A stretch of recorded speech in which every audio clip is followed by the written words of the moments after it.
Welcome to the Steroids Podcast with your host, Dan the Bodybuilder from Thailand. Boom! Boom! Let's get started here. The Steroids Podcast is brought to you by Ultimate Guide to Roids, 109-page ebook by Dan the Bodybuilder from Thailand.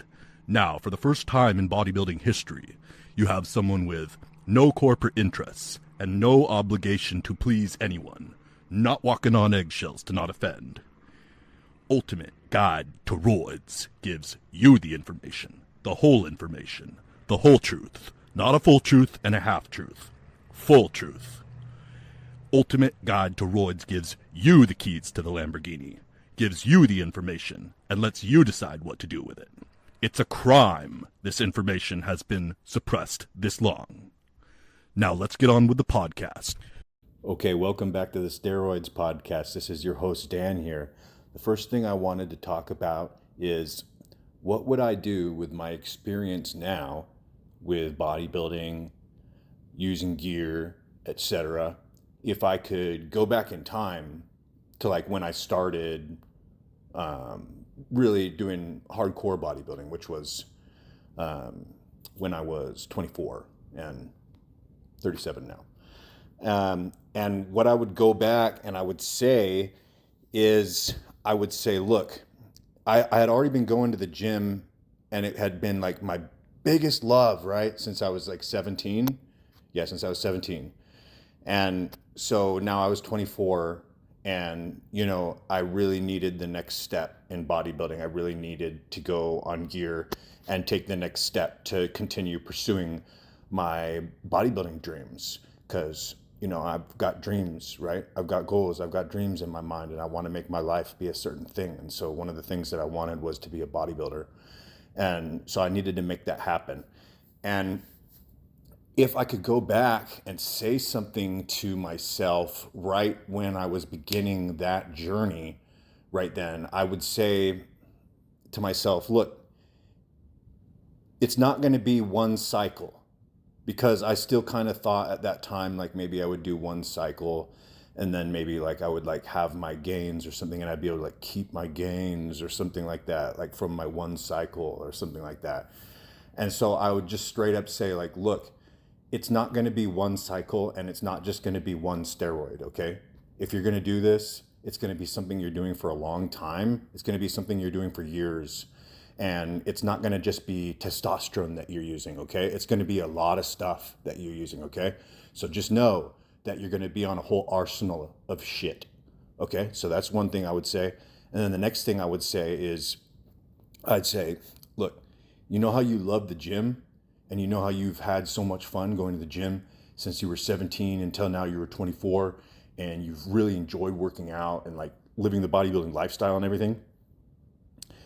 Remember that, because right now, going on gear and, you know, becoming like a real bodybuilder and everything, things are going to get really extreme, okay? And instead of this being about, you know, being at the gym every day because you love it and stuff like that, it's going to be more extreme, and it's going to be more about, you are going to still love the gym and everything, like don't get me wrong, absolutely you're going to love the gym using gear, but just it's going to be a different thing. Now it's going to be chasing something that is much more extreme.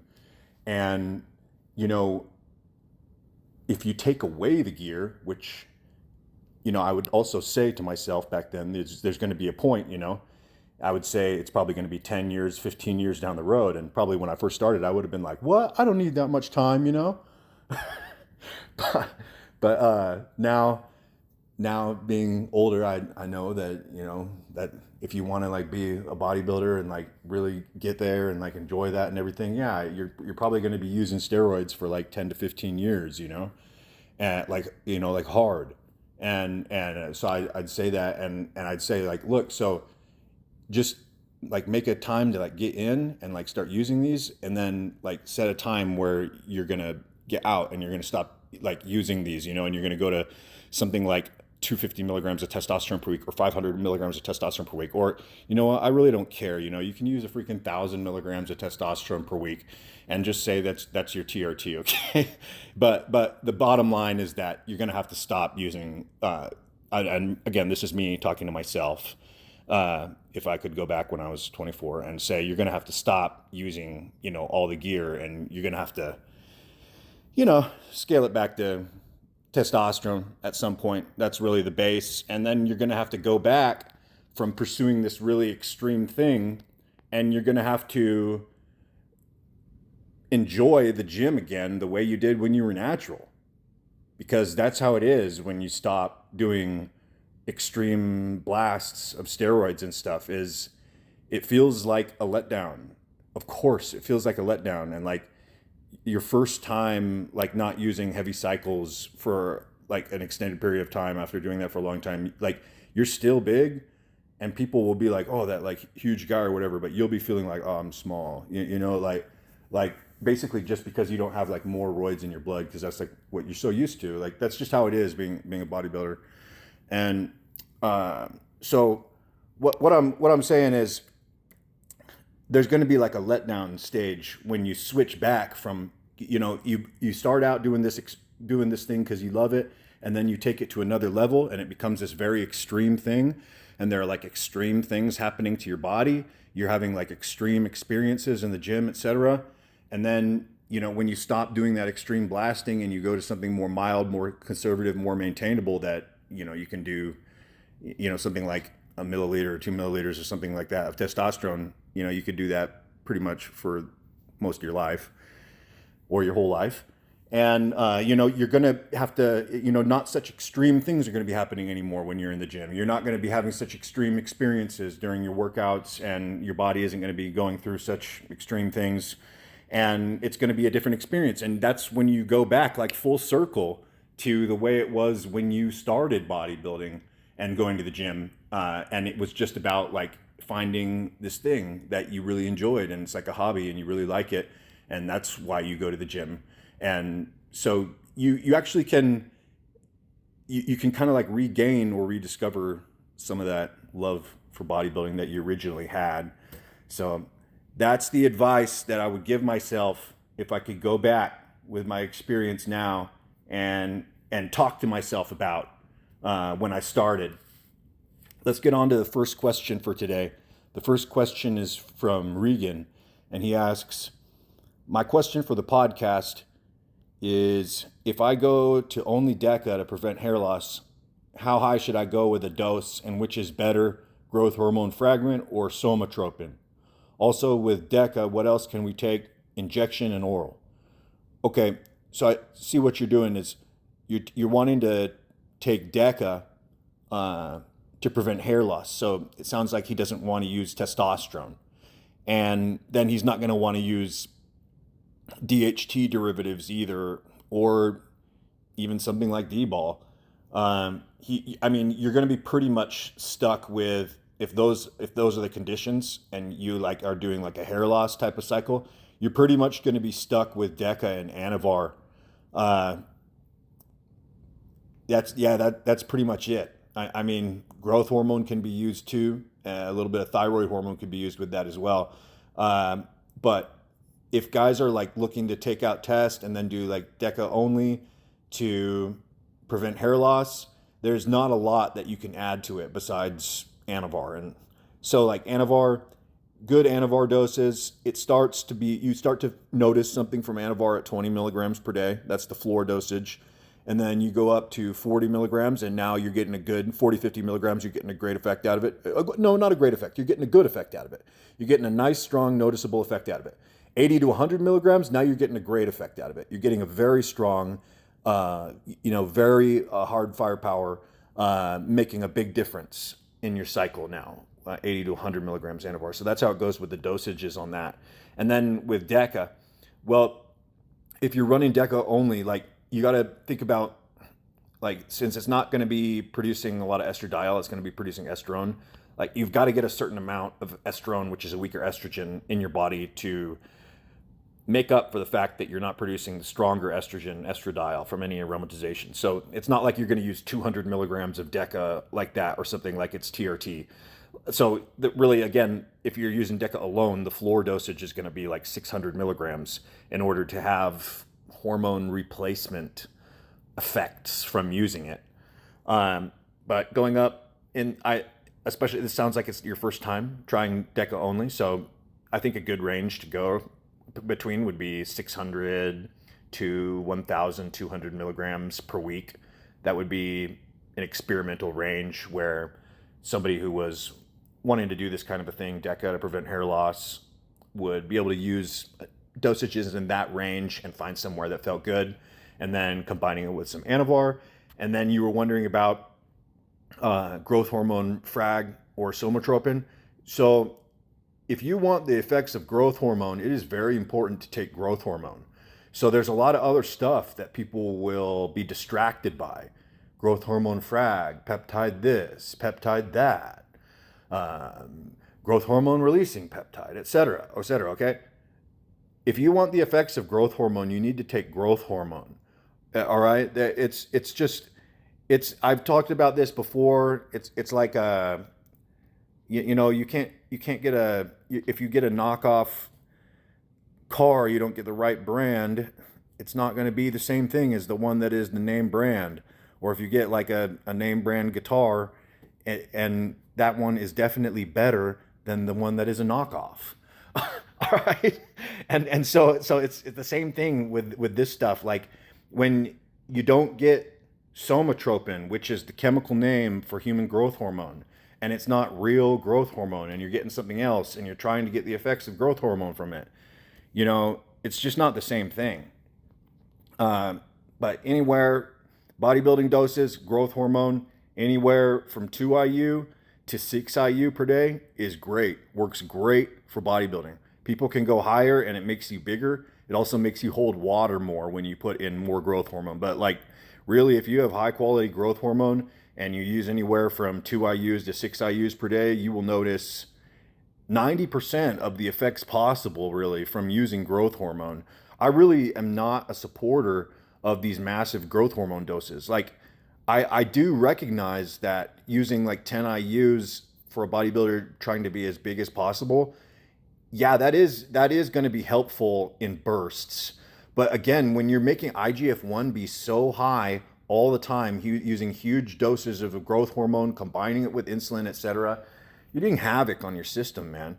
And things are growing. Things are growing because IGF-1 grows things. That's why you really want to damage your muscle tissue too before taking like IGF-1, or like it's even a good idea to take growth hormone post-workout or like immediately pre-workout, because like you want that IGF-1 to know where to go, and it seeks out damaged tissues. That's where it binds to those areas. So if you have damaged muscle tissue, you can kind of direct where that IGF-1 is exerting its effects. But like just shooting that stuff without damaged muscles and just let it go everywhere, that's just letting it go everywhere and create growth signals everywhere. So careful with that. Okay, and then the other thing is that with growth hormone, you always want to use some form of, you want to use T4 thyroxine. You want to use inactive thyroid hormone, because it upregulates growth hormone related gene expression. And the conversion of T4 to T3 inactive to active thyroid hormone is directly increased by growth hormone. And then when that conversion happens, it increases your body's response to growth hormone. So yeah, something like 75 to 200 micrograms of thyroxine would help the cycle. Next question. Ollie asks, question for the podcast, mate. I'm trying to really reduce any harm to my body by selecting steroids that are less harsh on the cardiovascular system long term. I'm currently running 250 milligrams testosterone cypionate and 200 milligrams mastron propionate per week. I'd like to add in an oral, but I'm worried of the long-term effects. If I do this twice per year for many years, what would be the best way to reduce any plaque buildup in my circulatory system? stiffening of artery walls, and general cardiovascular issues long term? Would the only option be to stay away completely from orals and just run certain injectables? Or could I take a load of omega-3, berberine, etc. to sort out the HDL, LDL ratios? Any information or experience on this would be greatly appreciated. Just trying to stay as healthy as possible long term, but at the same time, trying to get some of those gains. Okay, yeah. So I think I mentioned this before. In 2022, that was when I stopped really, really hardcore steroid use. And the reason for that was because I took a calcium scoring scan and I did a stress test echocardiogram, and the results actually came back good. Okay, so especially like the stress test echocardiogram, it was good. But I didn't have heart growth, but I did have some plaque, or the beginning of plaque, in my circulatory system. And it was not like an advanced amount, but it was an amount that you could see where what I was doing was taking me. And I sort of had a moment there. It wasn't a moment, it was quite a long time that I had to think about this and kind of go like, well, here's the writing on the wall. If I keep on doing what I'm doing, like, this is what I'm doing, and so this is going to progress. I'm like directly driving this. Or I can make a change and like scale this back. And that was what I decided to do. So that has not been like a horrible thing or anything like that. Like I'm still able to bench press 3 plates, and I'm able to, I'm still able to enjoy the gym and everything, but I don't look as angular, sharp, freaky, big, just everything that steroids do. It's much more toned down now. And so, like I was saying earlier, that helped me reappreciate or rediscover my just like of the act of going to the gym and being there and using the weights and doing my bodybuilding diet and stuff, instead of having it be like this like life or death thing that is so serious, because again, that's how it is when you're using tons of gear. And it's cool when it's like that, but I'm saying that's what happened to me when I saw that, like, I had some plaque in my circulatory system, and like I could see the writing on the wall about what was happening if I didn't make a change. And so anyways, so a lot of bodybuilders are maybe scared of that kind of a situation, and I'm saying that it wasn't the end of the world. That's what I'm trying to say, is it was not the end of the world. Things are still great.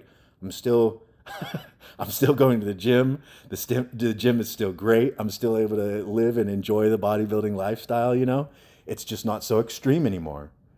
And so let's talk about,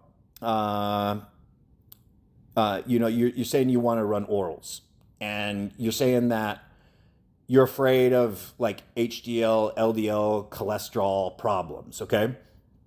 So cholesterol is like a patch in your circulatory system.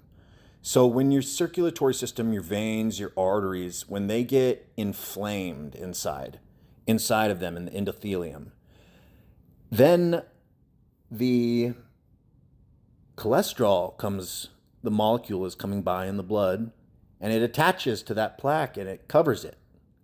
And then a calcium forms over the top, like a calcium plaque, like a cap. And then that makes a hard plaque there. And then, your vein or your artery is narrowed. So what was the original thing that happened there? Well, the original problem that happened there was inflammation. There was inflammation in the vein or the artery. And then the second thing that happened was the cholesterol came over to repair that. So I'm going to focus on Why was there inflammation there? What was causing inflammation? And there are many reasons for that. One thing is eating huge amounts of carbohydrates and having high insulin levels. And we can all see what that does to us. That makes us huge. That makes us big. That makes us fill up. Okay, that is inflammation happening. That is an inflammatory process that you're seeing there. And so then you may see bodybuilders too with maybe sometimes high CRP levels, and that can be for many different reasons. But one of the reasons can be from using injectables that are using non-natural oils, and these can cause inflammation inside the body, raising the CRP, and then that can be something that causes plaques to form. So while it is good to keep a good cholesterol level, it's good to keep a good HDL, LDL cholesterol level. I would, if you're really looking to control plaque forming, I would start at the source. That's my approach to it. That's my approach to it, is to start at why is there inflammation there in the first place? And then to figure out, why the inflammation is happening, and to get it out, to get it to stop happening. And then, if the HDL, LDL cholesterol ratios are not perfect, that actually isn't a big concern to me. I don't think that that's a big concern. Those numbers are affected by diet, and they're affected by many different things, but you can go on very healthy foods that make your body feel good, and you can instinctually feel this is healthy for me. And it's like non-processed foods, right? And then that can make your cholesterol levels not be perfect anymore. And then it's so not intuitive to be able to see inflammation leave your body eating a certain way, and then to feel better and have like all this more energy, and then go take a test at the doctor and have them be like, oh, I don't go for that. I just don't. Yeah. All right. And the name of those tests, if you want to get your heart checked, if you want to get like your calcium, say you want to get like plaques checked and see like, am I getting plaque in my circulatory system? It's called a calcium scoring scan. CT scan. You're in a CT machine and they give you a calcium score for your coronary artery. And then the other one that I was talking about, where if you're worried that, you may have like damaged your heart, and you're worried about like looking at the structure and seeing how it performs under pressure, then that's called a stress test echocardiogram. And during that, you're running on a treadmill uphill in a sprint, and then they give you an echocardiogram visualizing the inside of your heart, all the switches and chambers and everything. And it's pretty amazing to see, actually. It's like you have an alien inside your body when you see that thing moving. But yeah, they can measure how thick the walls are and everything, and if there's any like left ventricular hypertrophy or cardiomegaly or just anything like that, they will catch that instantly with a stress test echocardiogram. So that's how you get a visual on that. Okay, Bravo says, I ran Tren Ace off and on since 2018. Never had the Tren cough. The only problem I ever had is I could have sex or masturbate 3 to 4 times a day. That was really annoying. Well, yeah, Tren will give you a massive boost in your libido if it doesn't raise your prolactin. So some people are like not sensitive to raised prolactin, or they just don't get raised prolactin, and then, or they just get such a insane libido burst from Tren that it overpowers it, and so they can just take Tren and have like insane libidos. But usually you'll need to take Tren and take a dopamine agonist like cabergoline or pramipexole with it in order to have a good libido. And so what will happen is taking Tren without one of those, for most people, will result in prolactin becoming high, which will suppress your sex drive in any biological sexual performance ability will be gone. And then you'll need to take a like cabergoline or pramipexole, and then that will then bring the prolactin down, and then the libido or sex drive increase from the Trenbolone will then be felt. And then you're right, like it's super strong. It's super strong. I mean, it changes things. It changes what's going on in your head, man. So what you're saying, like 3 or 4 times a day or something like that, dude, that's probably average. That you're not saying anything there that's blowing anybody away who's experienced with this stuff here. And yeah, it is annoying. So you can let your prolactin stay up a little bit, and, and that should probably make it level it off a little bit. Okay, next question is from Verlin. He asks, enjoyed our phone call consult and the new podcast episode. One question I didn't ask is this. I'm an actor and mainly do action stuff. What would you design as a Hollywood action stack for that big lean muscle look that looks good on camera?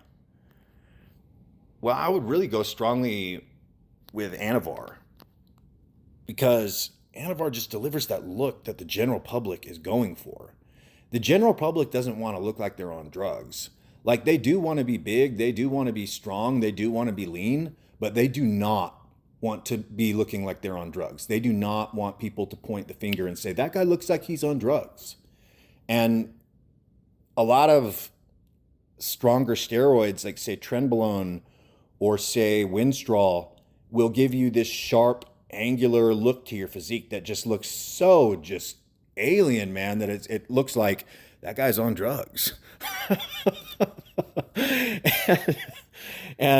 So yeah, it's anavar that is the good one. Primobolan can be used too, because primobolan doesn't have a really sharp cosmetic effect to it. It's more of a round cosmetic effect to it. So it does have like a dry, shrink-wrapped cosmetic effect to it, yes, but it's not that angular square-shaped muscles like Trenbolone. It's round-looking muscles with that shrink-wrapped skin, and that's kind of how anavar does it too. Like, anavar and primobolan are very similar in their effects. So doing something like 700 milligrams of testosterone propionate per week, or 750 milligrams of testosterone enanthate or cypionate per week, and then doing something like 400 to 700 milligrams of primobolan and something like 40 to 80 milligrams of anavar, all between those things. And then, I mean, you could throw in growth hormone, of course, too. I mean, growth hormone always makes everything better. But there is one thing there, and is that when you do throw in growth hormone, now you have a substance that's making you look more alien, okay? So again, if you're looking for that like very aesthetic, very sleek, super public friendly appearance where it looks like everybody's saying like, I want to look like that guy, then I would say do not use growth hormone. I would say probably just keep it to 750 test and 50 to 100 milligrams of anavar. Like that's probably your best option in that case. Yeah. So let me make sure I got through this question. So that's what I would do, is just very basic stack. 750 test, 40 to 80 or 50 to 100 anavar, and maybe a little bit of primobolan. And, of course, these weight loss peptides, retatrutide, tirzepatide, semaglutide, great for getting lean, great for staying lean, great for being dry, because they help you to feel okay and not feel so much adrenaline when you don't eat carbohydrates. And since carbohydrates, yes, they make your muscles full, but they also bring water into your skin. And so if you eat less carbohydrates, you get that super dry, super lean, sucked down look in your face, which all actors want that. Okay, next question is from Rain. No, it's from Crypto Papa. And he asks, Dan, love your content. Finally, an educator who isn't repeating the test is best orthodoxy. I'm wanting to do a golden era Dbol cycle. Lower dose for longer duration. Do you think I'll need to PCT, or do you think the suppression will be light enough to bounce back naturally? Yeah, he's probably saying that because I'm not like wedded to using test in every cycle, and if you don't, you're some kind of sinner and you need to go repent. You know, because anybody who's talking like that is just trying to make you do what everybody else is doing. Yeah, like trying to be like, oh, you can't do this. Why? You can do that, actually. If you want, you can use Deca alone. If you want, you can use Dbol alone. Okay, so these people who are saying that you can't do that and you don't know nothing if you do that or something, they don't know nothing, okay? They don't know a thing. You can do whatever you want. So that's number one. But I do believe that usually testosterone is good. I mean, I experimented with doing cycles without testosterone, and I decided I probably won't ever do that again. You know, I did several cycles without testosterone, and I just felt weird in my brain. Actually, is where I felt weird without it. I felt like just something was wrong. And then when I would put even just 100 milligrams of testosterone back in, everything would be fixed, and I would feel like I was right again. There wasn't something wrong anymore. So that kind of experiences, I was doing things like trying Dbol in replacement of testosterone, trying other things in replacement of testosterone. But for me, I just decided, I want to use testosterone. I want to have the natural hormone in my body. I don't see any reason to starve myself of the natural hormone. So that's what I think. But like I said, it's not a sin to do a cycle without test. So you're wanting to do a golden era Dbol cycle only, lower dose for longer duration. So I'll tell you that what I watch with guys doing lower dose Dbol for longer durations is I see doses between 15 to 25 to 30 milligrams being used over periods of 8 to 12 weeks. And I know that, again, that's another thing you're going to hear, people being like 8 to 12 weeks or whatever. Okay. Like, are you insane? Okay. So I'm just reporting that this is what, this is what I see. Okay. This is what I see bodybuilders doing. This is what they confide in me that they're doing. Okay. And so I see that, and then you people can judge it however you want. But yeah, so do I think you'll need to PCT? Or he asks, do you think the suppression will be light enough to bounce back naturally? Yeah, I do think it'll be light enough to bounce back naturally at some point, but there really is no reason not to PCT. It's not going to be super toxic for you to take 20 milligrams of Nolvadex per day for a month after using your Dbol to get your testicles functioning good again fast, because the Dbol will shut them down. So it's absolutely not a bad idea to do, a very basic PCT, like one pill of Nolvadex per day for a month after using your Dbol. And then, you'll probably be fine, because the shutdown is not going to be like some kind of extreme shutdown like you've been using Deca for 6 months or something like that. Okay, next question. Felix asks, hello, Dan. How long before a health test would you quit Trenbolone and Dbol? What they will check is blood pressure, sugar, cholesterol, hemoglobin. And how many weeks away would you draw blood from your body to have good markers for hemoglobin? Thanks.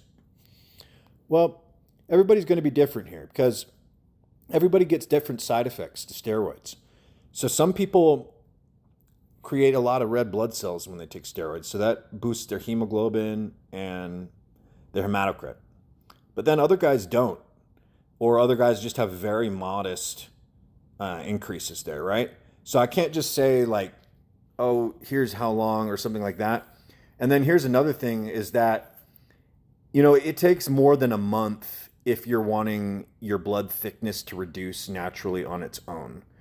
It's going to stay, like, say your hematocrit has reached 56, or your hemoglobin has reached 19.5 or 20 or something like that. Like, it's not going to be in the normal range any earlier than a month from now if you just like stop taking your cycle. The blood cells aren't just going to automatically die or something like that from stopping taking your cycle. So the way to get that right is you have to know what your hematocrit and hemoglobin is, and you can find that out. One way to find that out is when you do a blood donation, they check your hemoglobin before the blood donation. Make sure your blood isn't too thick to do the blood donation. Anyways, taking out 450 milliliters of blood brings down hematocrit about 3 points. And then it brings down hemoglobin about 1 or 1.5 points.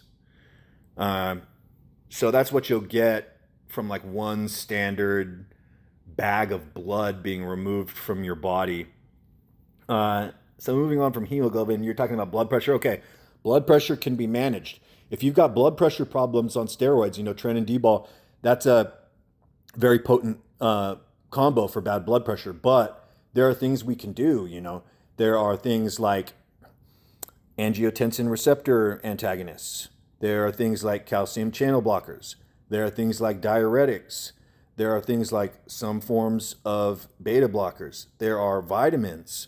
There are certain supplements. There are certain nutrients, amino acids, stuff like taurine, stuff like citrulline, vegetables like beets that can bring your blood pressure down, man. So if you've got blood pressure problems on steroids, let's fix it. Let's not keep that there, because that's something that's gonna hurt you over the long run. That's one of the things that are gonna hurt you a lot over the long run. So just since it's not a necessary thing to do, let's just fix that. So, fix that, and so that you don't have to worry about that anymore. Then you're talking about cholesterol. Yeah, it takes about somewhere between 4 to 6 weeks on average after getting off your cycle for the cholesterol to return to normal. It can take a little longer even. But yeah, some things that can help your cholesterol: red yeast rice extract, citrus bergamot, running, doing cardio. So those were the different health things that you were asking about for a check. And yeah, basically you're going to have to come off your cycle for like a month. If you don't want those things to be out of range and you haven't done some kind of intervention between now and then to fix them. Okay. Next question, Nathan asks, what is the best way to optimize digestion, bloating, and gut issues? Currently going through this now. Okay, so here is another one where there are many different causes for this. So yes, there can be causes like bacteria in your gut. There can be causes like liver stress. There can be things like depression or just stress in general.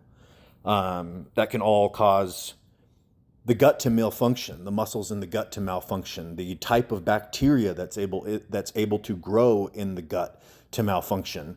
And so, again, this is one of those things where if somebody just says like, oh, this is how you fix that, this is such a multifactorial problem, like gut issues. It can be caused from so many different things that you really have to go specifically to this guy.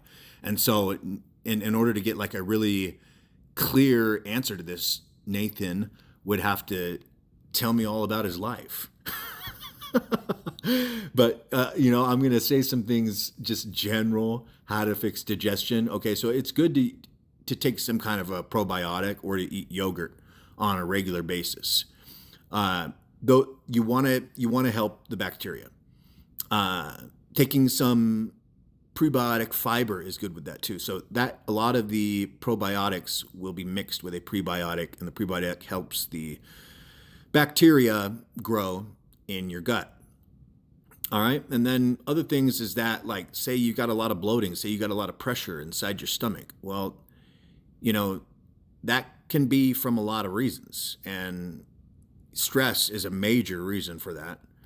But also carbohydrates, because again, carbohydrates are what gas-producing bacteria like to eat. And so when you feed yourself carbohydrates, you're also feeding the gas-producing bacteria their favorite food. And so then you get a round-looking stomach, a round-looking full stomach. If you go on a ketogenic diet, your waist will shrink to nothing because none of those bacteria inside of your gut are going to be feeding anymore and producing gas waste. It's very interesting to experiment with a ketogenic diet just to learn. Like if you're a bodybuilder, it is very interesting to experiment with this to understand what carbohydrates are doing to your body. You need to, I'm not saying to eat a ketogenic diet as a bodybuilder, but I'm saying to fully comprehend how powerful these nutrients are and how strongly and powerfully they shift hormones, and they shift the way you look, they shift the way you feel, they shift what's going on in your gut. Like these are super powerful nutrients, and it's going to be eye-opening to every bodybuilder to do some experimentation with taking them out and putting them back in, and then noting what happens with your body. Okay. Brandon asks, how is the post-injection pain with the first few pins on the lats? I've been doing glute only, 2 milliliters per side per pin day. And it's getting annoying with how much scar tissue I'm dealing with. Nothing terrible, but not great. Delts seem too small to handle 2 milliliters each. Been thinking was lats, but worried about PIP. So lats is good because you can just, like if you were going to lean forward, if you were going to sit at like a bench or like a desk for school or something, and you're going to lean forward and put your elbows there, that kind of like brings your lat out in front of you. And then with your other arm, you can just put it in there. So it's like super accessible. And it's a big chunk of muscle too. It's really hard to miss. So it's a good injection spot. And yeah, usually the first few pins, guys get some post-injection pain, but guys that pin there regularly think it's a really great spot and don't get like really bad post-injection pain there after it's been broken in from being a virgin muscle. You said you've been doing glute only, 2 milliliters per side. That's fine. And also the lats can take similar volume, but like the glutes can take more than 2 milliliters per side. Like, 3 to 5 milliliters is normal for bodybuilders. And they can take that much easy. Then the other thing is that guys that are doing glute injections but not doing ventral glute injections, they should look into that. Ventral glutes are on the hip. And so it's below the hip bone. And there's a muscle below your hip bone on your side. And that is called the ventral glute. And it also can take 3 milliliter injections very easily.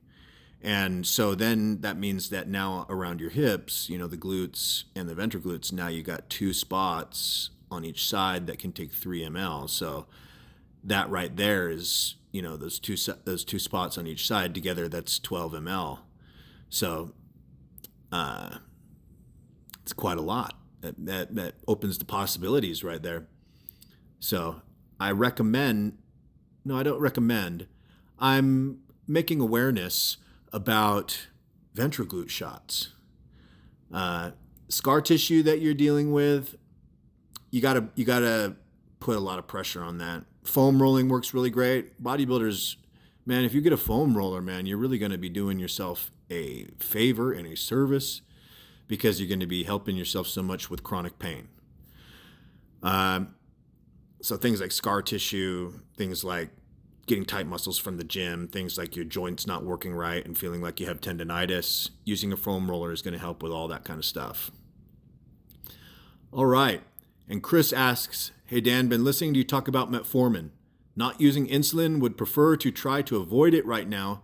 I also bought your book, Ultimate Guide to Roids. It's great, honestly. Currently, I'm using 4 to 6 IUs of growth hormone. Decided to get some metformin, but hearing a lot of negative stuff pertaining to bodybuilding. I know that you had been a fan of it and spoke about it a few times. I'm currently starting 500 milligrams of the regular hydrochloride tabs, but thinking about splitting it into 3 doses throughout my meals. Or do you think that I would get more benefits for muscle gain using the metformin, or is this something I should drop and maybe pick up later? I'm currently bulking and running 1.5 grams testosterone, 700 NPP, and 100 anadrol per week. Thanks again. 100 anadrol per day, and then the 1.5 grams, 700 NPP per week. Okay, so there's a lot of bad talk pertaining to metformin in bodybuilding. So there's an older 30-minute video that I did in 2019 explaining very extensively the effects of metformin. It's more than 30 minutes long.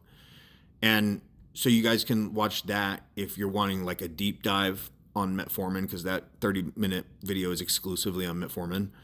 And so what you're going to hear a lot is like a lot of science and a lot of words, and you're going to be thinking like, whoa, whoa, whoa. They're going to be whipping you up with a lot of science and a lot of big words about why this is bad for you and why it's bad for your bodybuilding. It's definitely not bad for you because metformin decreases all-cause mortality. It makes you live longer. It's a life extension drug. So it is definitely not bad for you. But that also could be argued because if you're a natural, then it makes your testosterone get dumped. Okay, so there's a lot of different stuff that can. It's a controversial med. That's what I'm trying to say. It's a controversial med, but here's how it can help you. You've got to be using growth hormone with it in order for it to be something that helps make you more bigger, more stronger, more vascular, and more freaky.